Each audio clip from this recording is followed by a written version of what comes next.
Three elements ఫ్యాన్స్కి visual feast అంతే. ఎందుకు విజువల్ చేస్తామంటే సార్ ఆర్టీఓలో చేసే పని ఇదే సార్, నేను ఇక్కడే చేసేస్తాను. ఎందుకలా రూమర్స్ వస్తే దాన్ని ఎందుకు స్ప్రెడ్ చేస్తారో నిజంగా తెలియదు. నాకు ఎప్పుడు బాబీ నీ స్పాంటినిటీ బాగుంటుంది, ఫన్ ఎలిమెంట్స్ బాగుంటాయి, కమర్షియల్ థాట్స్ బాగుంటాయి బాబీ.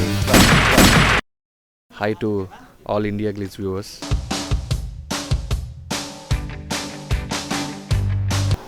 సర్దార్ గబ్బర్ సింగ్ అనేది నా లైఫ్ని నిజంగా చాలా ఇప్పుడు ఊహించిన దానికంటే ఎడిషనల్ కిక్ ఇచ్చింది. లైఫ్లో ఇంత ఎర్లీగా కళ్యాణ్ గారితో వర్క్ చేసే అదృష్టం వస్తాను ఎప్పుడు ఇమాజిన్ చేయలేదు.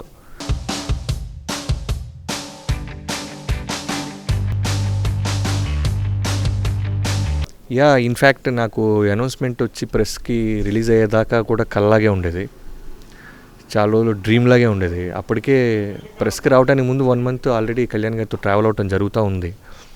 సో వన్స్ ప్రెస్కి వచ్చేదాకా నేను క్లోజ్ ఫ్రెండ్స్ కూడా చెప్పలేదు, ఒక ఫ్యామిలీకి తప్ప.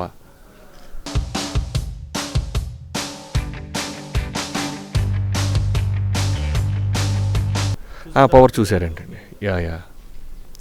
నాలో ఏం నచ్చిందో అనేది నిజంగా నా అదృష్టంగా ఫీల్ అవుతుంది. మరి కళ్యాణ్ గారికి ఏం నచ్చిందో తెలియదు, కానీ నాతో ఎప్పుడు బాబీ నీ స్పాంటినిటీ బాగుంటుంది, ఫన్ ఎలిమెంట్స్ బాగుంటాయి, కమర్షియల్ థాట్స్ బాగుంటాయి బాబీ అని ఎప్పుడు ఎంకరేజ్ చేస్తుండేవాళ్ళు.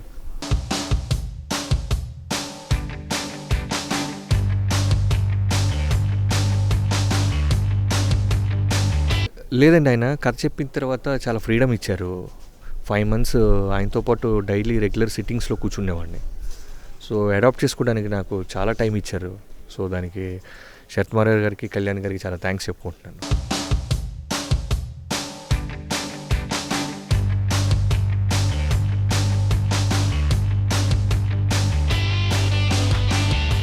లేదు, ఇది కళ్యాణ్ గారి థాట్లో వచ్చిన ఆయన ఐడియా. ఇది ఒక లొకేషన్ ఇలా ఉండాలి, ఆ ప్రాంతం ఇలా ఉండాలి, దాని సాయిల్ కలర్ ఇలా ఉండాలి, ఆ ప్రాంత ప్రజలు ఇలా ఉండాలి అనేది ఆయన ఇమాజినేషన్. కాబట్టి ఖచ్చితంగా మేము సెట్ చేసుకునే తీరాలి.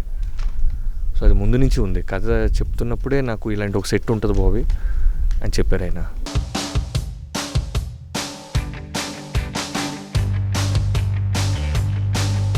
ఓన్లీ రతన్పూర్ సెట్కి సంబంధించిన సీన్స్ ఇక్కడ తీయడం జరిగింది. మిగతా అంతా గుజరాత్లో ఉన్న ప్యాలెస్కి వెళ్ళాము. సో పూణేలో వెళ్ళి విలన్ ఎపిసోడ్ షూట్ చేసాము. సో అలా కేరళ వెళ్ళాము. ఓన్లీ సెట్ లొకేషన్ సీన్స్ బట్టి ఇక్కడ మేము తీయటం జరిగింది. మోర్ దాన్ 5 crores అయి ఉంటుందండి నియర్లీ. బ్రహ్మ కళ్యాణ్ గారి థాట్ లెవెల్కి రీచ్ అయ్యి చాలా బాగా చేశాడు. అది కూడా చాలా షార్ట్ టైంలో చేశాడు బ్రహ్మ. ప్రతి సీన్లోనూ సెట్ డీటెయిల్స్ చెప్పడం జరిగింది. సెట్ ఇంపార్టెన్స్ని మేము స్క్రీన్ మీద కన్వే చేయడం జరిగింది. Highlight of the film as an Kalyan గారి ఫ్యాన్గా నన్ను అడిగితే డైరెక్టర్గా పక్కన పెడితే హీరో కళ్యాణ్ గారి introduction, intro block and climax, ఈ 3 ఎలిమెంట్స్ ఫ్యాన్స్కి విజువల్ ఫీస్ట్ అంతే. అదర్ దాన్ కళ్యాణ్ గారు విలన్ ఎపిసోడ్ చాలా బెస్ట్గా వచ్చింది, చాలా బాగా తీసాము అది.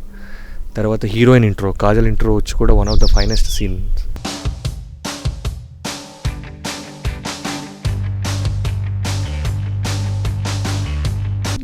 అంటే టాస్క్ ఒకటి డిఫికల్ట్గా అనిపించింది ఫస్ట్ వినటానికి. బట్ ఓవరాల్గా అచీవ్ చేయడానికి కారణం ఏంటంటే ప్రతి ఒక్కరు థాట్ లెవెల్లోనూ క్లారిటీ ఉండేది. కళ్యాణ్ గారు ఇప్పుడు అదే చెప్పేవాళ్ళు, బాబీ మనందరి టీం అందరం ఒకటే చూద్దాం, అందరం కలిసి ఒకటే అచీవ్ చేద్దాం అనేవాళ్ళు. తర్వాత సెకండ్ థింగ్ ఏంటంటే నేనున్న ప్రాంతంలోనే అన్నీ జరిగాయి, డైరెక్టర్ లేకుండా వేరే జరగటం ఏం లేదు. నేనున్నప్పుడే సాంగ్ జరుగుతుండేది, నేనున్నప్పుడే ఫైట్లో ఉన్న కొన్ని రియాక్షన్స్ సెకండ్ యూనిట్ తీయటం జరిగేది తప్ప అన్నీ మేము ఉన్న చోటే పెట్టేవాళ్ళు తప్ప సపరేట్ ఏం లేదు. ఓన్లీ థింగ్ ఏంటంటే మేము ఇక్కడ చేస్తున్నప్పుడు సాంగ్ ఒకటి అబ్రాడ్ వెళ్ళి జరిగింది, స్విట్జర్లాండ్. సో ఇన్స్పైర్డ్ మిగతా అన్నీ ఇక్కడే జరిగింది.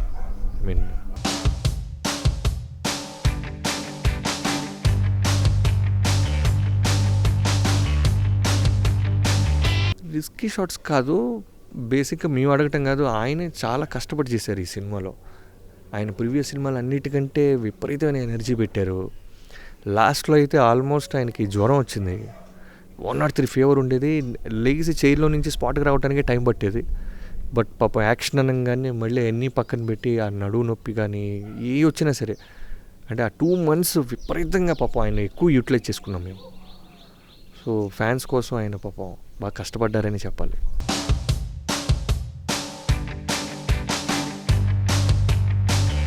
చాలా సీన్స్ ఉన్నాయండి. నేను విజిల్స్ చేసేస్తాను అనమాట. ఎందుకో విజిల్స్ చేస్తామంటే, సార్ ఆర్టీఓలో చేసే పని ఇదే సార్, నేను ఇక్కడే చేసేస్తున్నాను. ఆయన మంచి షర్ట్ వేసుకున్నప్పుడు, మంచి డైలాగ్ చెప్పినప్పుడు, మంచి రియాక్షన్ ఇచ్చినప్పుడు విజిల్స్ చేసేస్తుంటాను, నేను ఆగను. అలాంటివి చాలా జరిగినాయి ఈ సినిమాలో.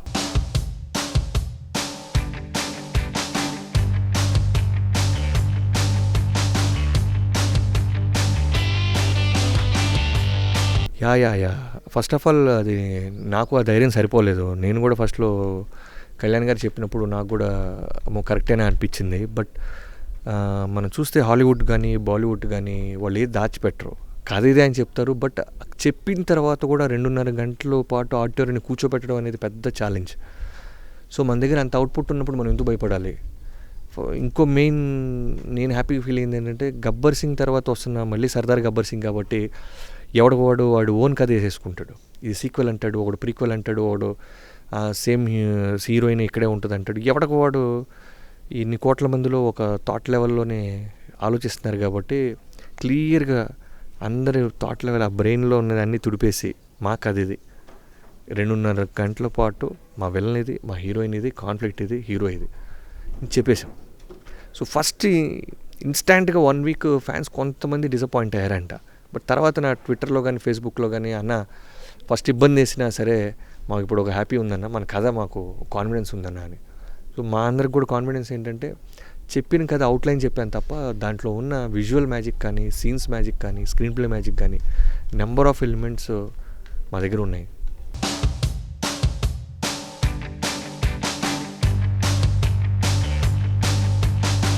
అలీ గారు వచ్చి సేమ్ సాంబా క్యారెక్టర్ చేశారు గబ్బర్ సింగ్లో లాగా. బట్ దాంట్లో కంటే దీంట్లో ఎక్కువ ట్రావెలింగ్ ఉంటుంది కళ్యాణ్ గారితో పాటు, అలానే మోర్ ఇంపార్టెన్స్ ఉంటుంది ఆ క్యారెక్టర్కి. సో కళ్యాణ్ కొన్ని ప్లేసెస్లో కళ్యాణ్ గారిని డామినేట్ చేయడం కూడా జరిగింది. అది కళ్యాణ్ గారు చెప్పి అలీ గారు వద్దంటున్నా సరే కళ్యాణ్ గారు చెప్తూ ఉండేవాళ్ళు, ఈ సీన్లో నువ్వే డామినేట్ చేయాలని. సో అలాంటివి ఉన్నాయి.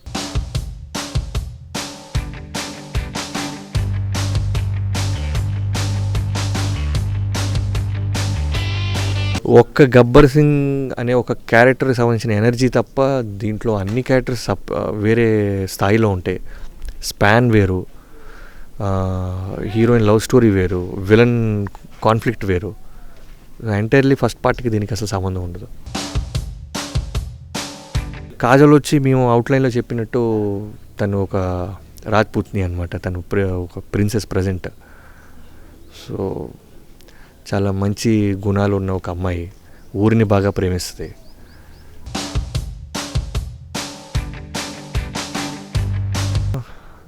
అంటే మేబీ కళ్యాణ్ గారికి ఉన్నట్టుంది ముందు నుంచి, శరత్ గారికి కళ్యాణ్ గారికి ముందే చెప్పారు యాక్చువల్గా హిందీలో ఉంటుంది ఈ సినిమా అని. బట్ తెలుగుతో పాటు అచీవ్ చేయగలుగుతాం అనేది మాకు ఫిబ్రవరిలోనే వచ్చింది క్లారిటీ. సో ముందు నుంచి ఉండేది.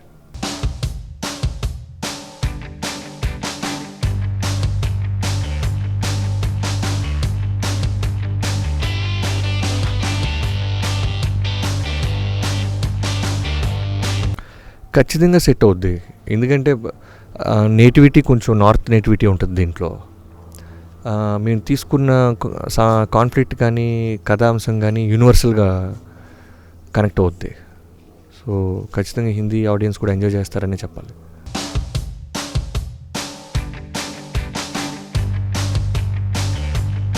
ఫీల్ అంటే మాకు ముందే తెలుసు. ఎందుకంటే కళ్యాణ్ గారు అనేసరికి ఆయన జానీ డైరెక్ట్ చేయటం వల్ల అన్ని సినిమాలకి అది వస్తుంది. ఎంత పర్సెంటేజ్ నేను చెప్పలేను కానీ వస్తుంది. అలాంటిది సెకండ్ సినిమా అవటం, నేను యంగ్స్టర్ని అవటం, పైగా కళ్యాణ్ గారి కథ అవటం కాబట్టి దీనికి ముందే ఉంటుందని తెలిసి మేము నవ్వుకుంటుండేవాళ్ళం. చాలా ఫన్నీగా ఉండేది మాకు. ఎందుకంటే పాపం ఆయన ఏ టెక్నీషియన్కి ఎంత రెస్పెక్ట్ ఇస్తాడో, ఏ స్థాయి ఇస్తాడో అది మా వాటికే తెలుసు. ఇంకో దాంట్లో ఇబ్బంది పెట్టరు. ఆ లిబర్టీ ఉండేది, ఫుల్ ప్లెడ్జ్డ్ ఫ్రీడమ్ ఉండేది. సో చాలాసార్లు నాకే అనిపించేది, అంటే ఇంత కథ నా చేతుల్లో పెట్టి పాపం ఇంత నమ్మకంగా మన ఎలా వదిలేస్తున్నారని. అది బయట ప్రపంచానికి తెలీదు. సో నాకు కళ్యాణ్ గారికి, శరత్ గారికి పెద్ద కామెడీగా ఉండేది.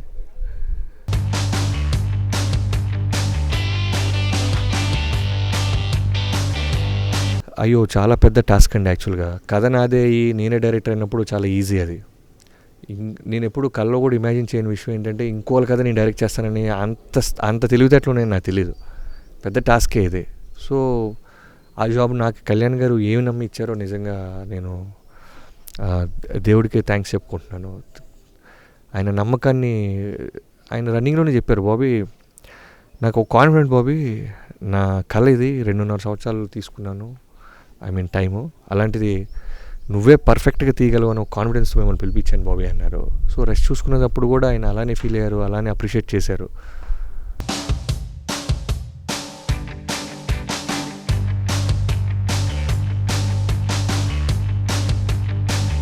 చాలా చాలా అంటే పర్టికులర్ ఇది అని చెప్పలేను. అది డైలాగ్ అవ్వచ్చు, అది సీన్ అవ్వచ్చు.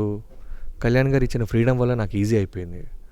మేబీ నేను రైటర్ అవటం వల్ల కూడా మేబీ ఆయన బాగా నన్ను ఎంజాయ్ చేసి ఉండొచ్చు, నేను దగ్గర అయ్యి ఉండొచ్చు.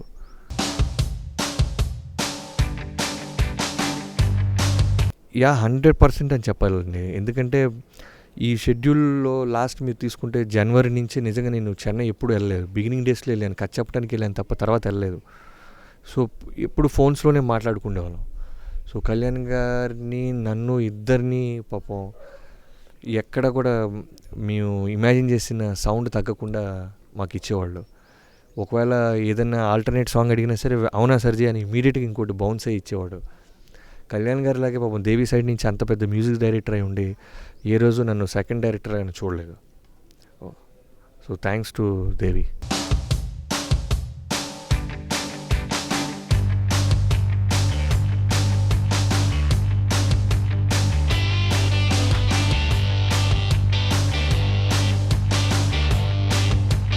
యా యాక్చువల్గా నేను కళ్యాణ్ గారితో సినిమాలో రాకముందు నేను కూడా ఇలాంటి రూమర్స్ అయితే నిజం అనుకునేవాడిని.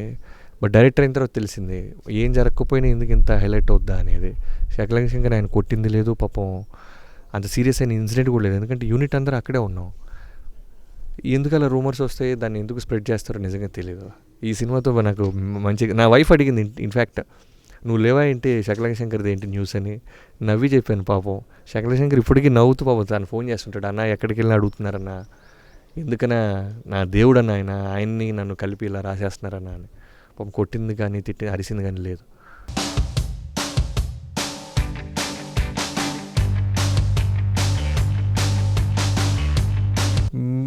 నిజంగా నేను అది గమనించలేదండి.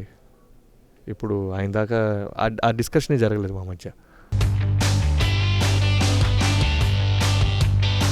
ఖచ్చితంగా మాకు ఆ కాన్ఫిడెన్స్ ఉంది. ఎందుకంటే ఇందాక నేను చెప్పాను, ఆర్ఆర్లో చూసుకున్నప్పుడు అంటే ముందు నుంచి ఒక కాన్ఫిడెన్స్ ఉంది మాకు, చాలా పెద్ద సినిమా చేస్తున్నామని అందరికీ యూనిట్లో ఉన్న ప్రతి అసిస్టెంట్కి ఆ కాన్ఫిడెన్స్ ఉంది.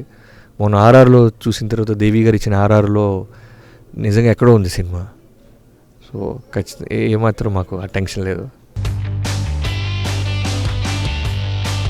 అయ్యో నాకైతే మాటలు లేవు. నాకు 20 minutes పట్టింది. ఆయన తిరుగుతుంటే నేను దాక్కొని డైరెక్షన్ చేస్తాను పక్కపక్కల. ఇంకా వల్లగాక నేనే వెళ్ళిపోయాను.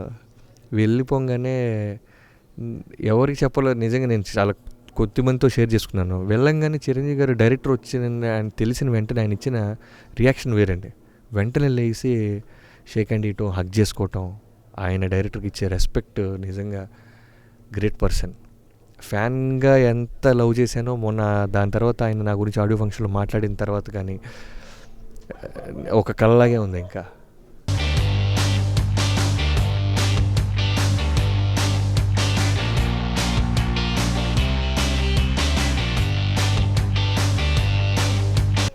షార్ట్ అంటే ఇంటర్వ్యూలో చేస్తున్నాం అప్పుడు. సో కరెక్ట్గా మంచి ఎపిసోడ్ అప్పుడే వచ్చారు ఆయన. ఎక్కువ టైం స్పెండ్ చేశారు, కళ్యాణ్ గారితో పాటు లంచ్ చేశారు. సో టీం అందరికీ విషెస్ చెప్పి వెళ్ళారు, బ్లెస్సింగ్స్ ఇచ్చి వెళ్ళారు.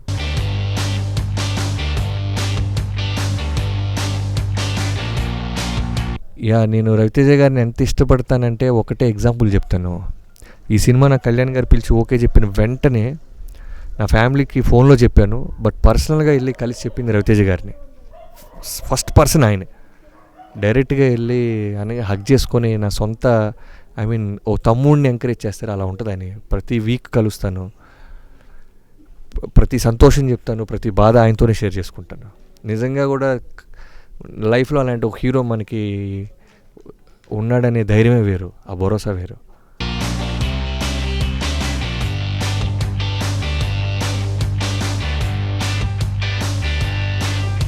అది 8th తర్వాత చెప్పగలను. అంటే నేను ఎంత కాన్ఫిడెన్స్లో ఉన్నానో 8th తర్వాత ఎనీ ప్రెస్ మీట్లో నేను చెప్పగలను దిస్ ఈజ్ మై కాన్ఫిడెన్స్ అని.